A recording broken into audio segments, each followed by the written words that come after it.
David Kenyon Webster had dreamed of visiting England for as long as he could remember. The fantasy involved a grand voyage across the Atlantic aboard a massive black ship, followed by leisurely bike rides through the English countryside exploring the places he had read about in his favorite books. His literary tastes leaned toward English poetry, and as a child he played with toy soldiers dressed in kilts, imagining them as brave Scottish warriors.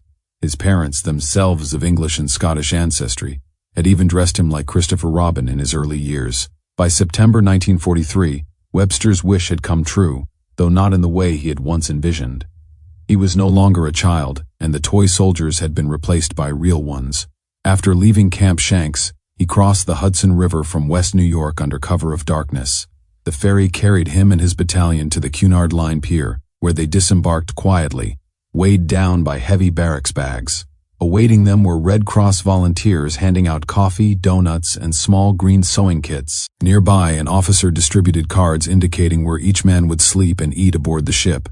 The men then proceeded to their makeshift sleeping areas, canvas sheets slung between iron pipes that would serve as bunks for the journey ahead. Their ship, the Samaria, left at sunrise. There were no send-offs or patriotic fanfare, only a few dock workers who watched without much interest as the ship was eased into the river by tugboats. The tide pulled the transport vessel slowly out to sea.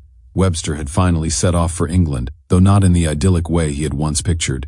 Strangely, none of his diary entries from this early period prior to May 1944 were included in his published memoir Parachute Infantry. Although he originally served with Fox Company's 2nd Battalion, he made the combat jump into Normandy with Headquarters Company. He had trained at Camp Toccoa and Fort Benning, following in the footsteps of Easy Company over the previous year. Fortunately, Webster's wife, Barbara, preserved his full collection of writings and gave them to historian Stephen Ambrose, who helped compile the memoir. However, Ambrose omitted the earlier entries. Dick Winters, who had access to these diaries, kept copies in his personal archives. The transatlantic voyage was scarcely mentioned in the Band of Brothers miniseries, save for a fictional scene involving Garnier and Liebgott, an exchange that didn't occur in real life, and which misrepresented Liebgott's religious faith. The men of the 506th had sailed on 2 separate ships. Webster later described the journey in a letter to his young nephew, offering advice in his characteristically wry tone. "If you ever end up on a troop ship, and I hope you never do, bring saltwater soap, at least a dozen changes of underwear, a solid aluminum mess kit, and some good books," he wrote. Those items, he claimed, were essential for surviving the experience in relative comfort. Due to the overcrowded conditions aboard the Samaria, fresh water was severely rationed. Drinking water was available only during specific 15-minute windows that totaled just 90 minutes a day. Shaving with fresh water was allowed only for short intervals each morning and evening. As a result, most men had to rely on salt water for washing and bathing, which required a special kind of soap that could lather even in briny water. Regular soap was useless, turning to slimy mush rather than producing suds.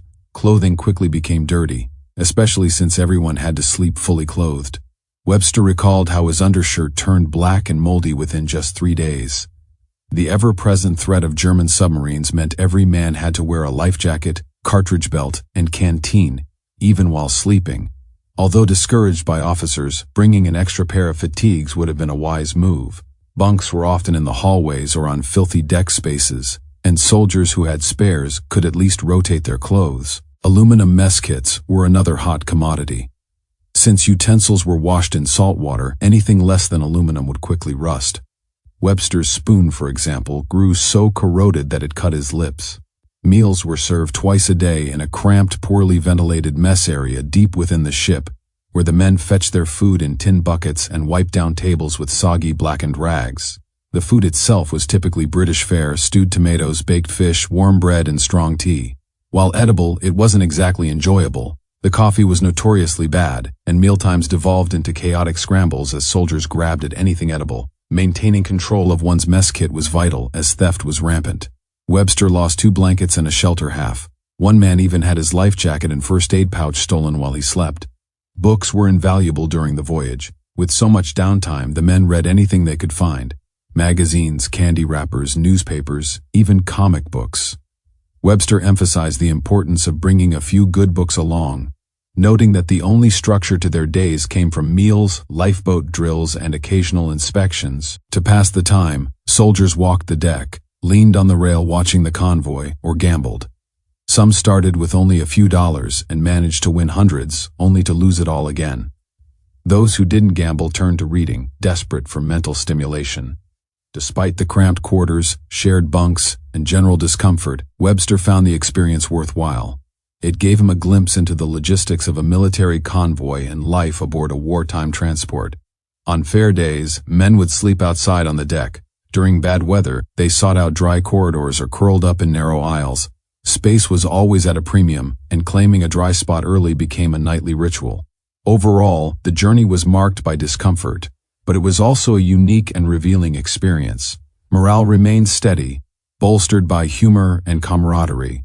Most of the men asked for little: a warm place to sleep, decent food, and fair treatment.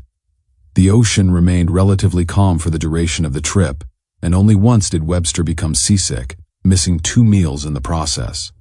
10 days after leaving New York, they arrived off the coast of Liverpool, tired, grimy, but safe.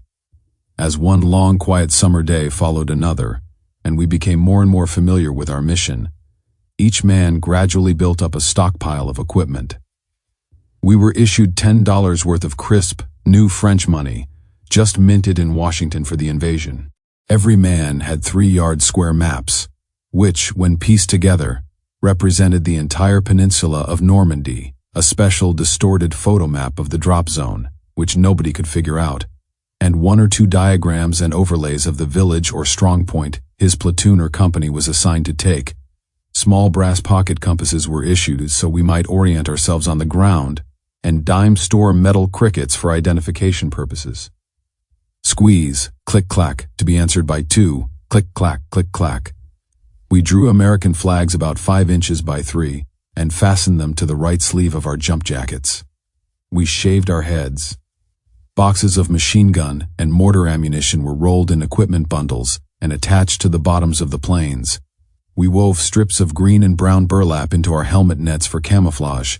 Then we drew Mae West life jackets. We went down to the hangars, adjusted our chutes, put our rifles in their cases, and checked our ammunition. As an ammunition bearer, I carried 2 hand grenades and 2 bandoliers of M1 clips. We then broke down our K rations and arranged our chutes and kit bags by companies. Then we waited. The night of June 4th, we had an outstanding meal of steak, green peas, mashed potatoes, white bread, ice cream, and all the coffee a soldier could ask for. A terrific wind was blowing, but we felt that our day had come. Some officer told us to go to bed, however we weren't leaving tonight. By the later afternoon of June 5th, the wind had died down. Cans of green paint circulated among the companies as the men daubed their faces in fierce Indian camouflage.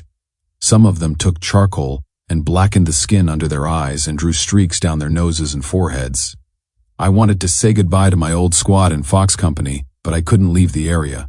We ate a hurried meal of stew and left for the airfield. Nobody sang, nobody cheered. It was like a death march.